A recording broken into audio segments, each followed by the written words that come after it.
All right. Good morning, good afternoon, and good evening, and welcome to Calvary Baptist Church YouTube and Facebook pages. My name is Weston Taylor. I'm normally the eye in the sky for Sunday morning services, but I wanted to do a brief introduction on myself. I serve as associate minister here at Calvary for the past 3 years, and I'm basically known as the tech guy. So I'll be here hopefully every month just with this little podcast idea that we've come up for you all. But I want to also just give a title of myself here.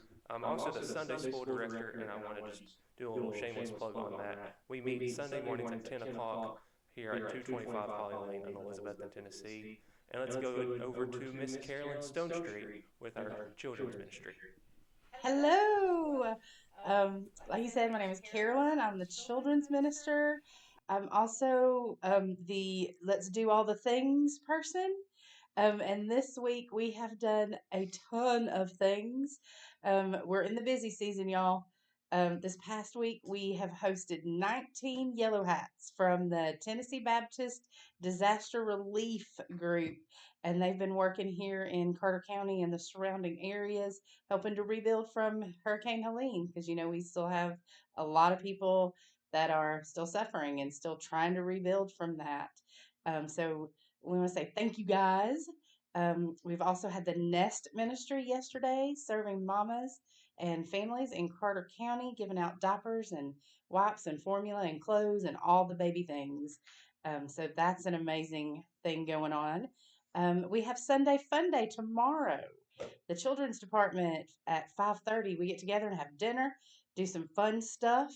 A little bit of chaos, a little bit of Jesus. So bring your kids out, kindergartners through fifth grade. We'd love to have you. And next month we got tons of stuff coming up, but we'll talk about that later. We'll bring that massive chaos to you at a different time. So, Matt, how about Hey, you? it's my turn. I'm good at this technology stuff. We are down one youth guy today. Connor had some company coming over this morning, but we do love our youth guy, happily brand new married youth guy, and Emma.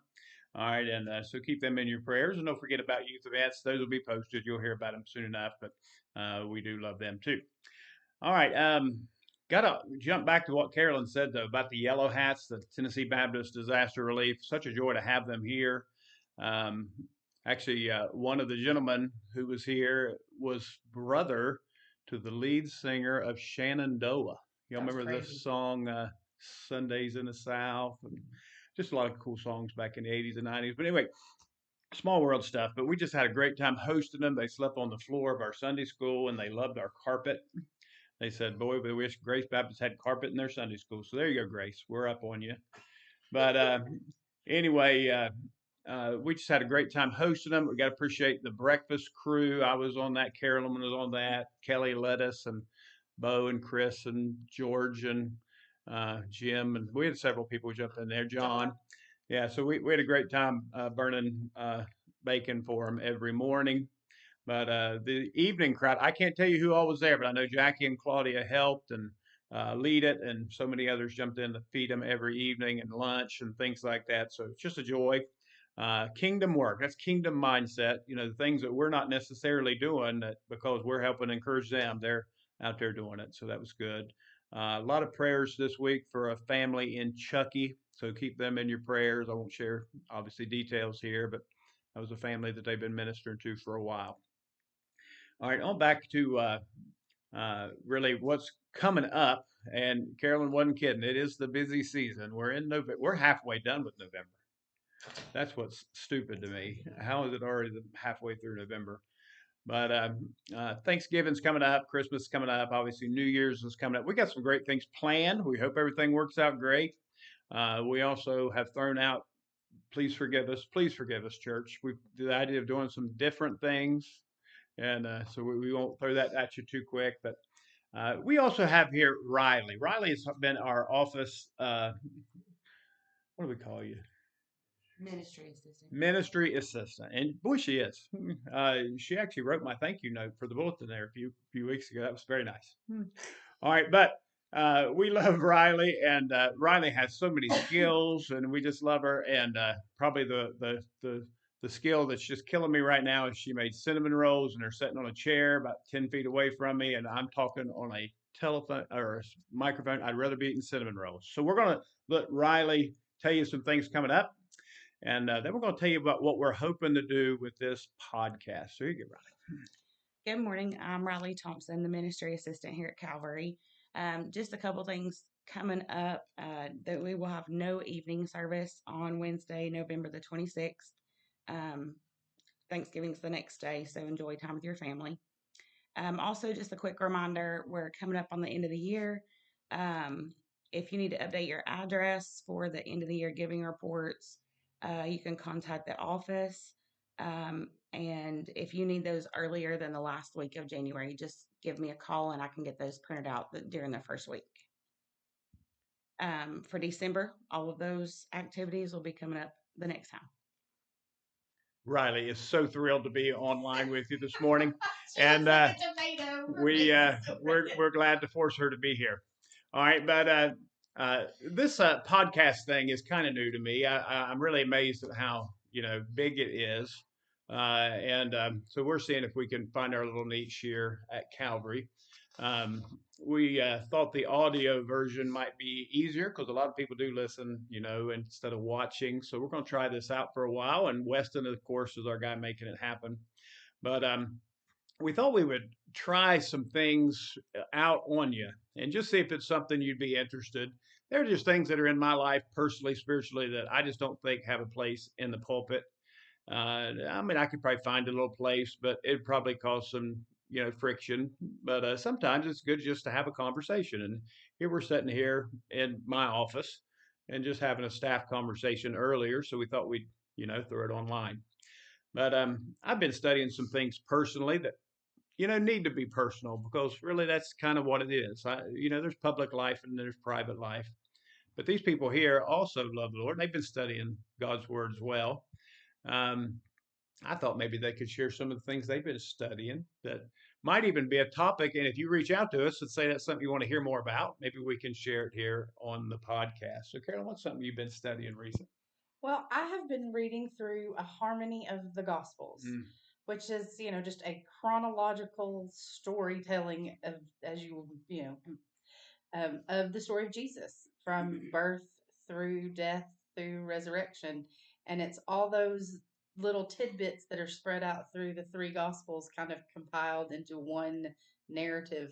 And it's the second time I've read through it. And I love how it ties the humanity in. Good. And I think studying the humanity of Jesus helps with the connection to Jesus. So that's just. Are you using a book? Yes. Is it Baker's? I don't know. It's called A Simplified Harmony of the Gospels. Yeah, good. And it's just, actually someone gave it to me because I was looking for one, and I can't remember what it's called exactly. I mean, who wrote it? But it's, Jesus, God wrote it, because it's literal scripture, but it does have a commentary, and it's really kind of cool. It's a cool kind of thing. Harmony of the Gospels is fantastic. I think I read recently that the people who made The Chosen, they used a lot of the harmony of the Gospels trying to figure out when things like that happened back in Jesus' day, which is interesting. Speaking of bakers, though, all right. Riley, what have you been studying? So going through a time of healing, I have been studying a lot on forgiveness. Good. And that forgiveness isn't about forgiving the other person. Forgiveness is about releasing yourself and your relationship with the Lord. And that's sometimes a very hard thing when you've been hurt and going through a hard time. Sometimes forgiving is not always the easiest thing to do. That's right. So that's just what I've been studying on a lot here lately. I said Wednesday night, I think forgiveness is the best weapon in our arsenal. It really is. I mean, if you really want to get even, or whatever you want to call it, try forgiving. And I think it's forgiving when there's not an apology coming. Oh no. That is probably, and getting to that point, it takes a lot of prayer. That's good. Just to get to that point, you can forgive, and you're not going to be apologized to. Mm-hmm. And so that's just been a place that where I've been the last few months and really been studying on. And when Jesus said from the cross, Father, forgive them, nobody was asking for it, were they? No. He just gave it.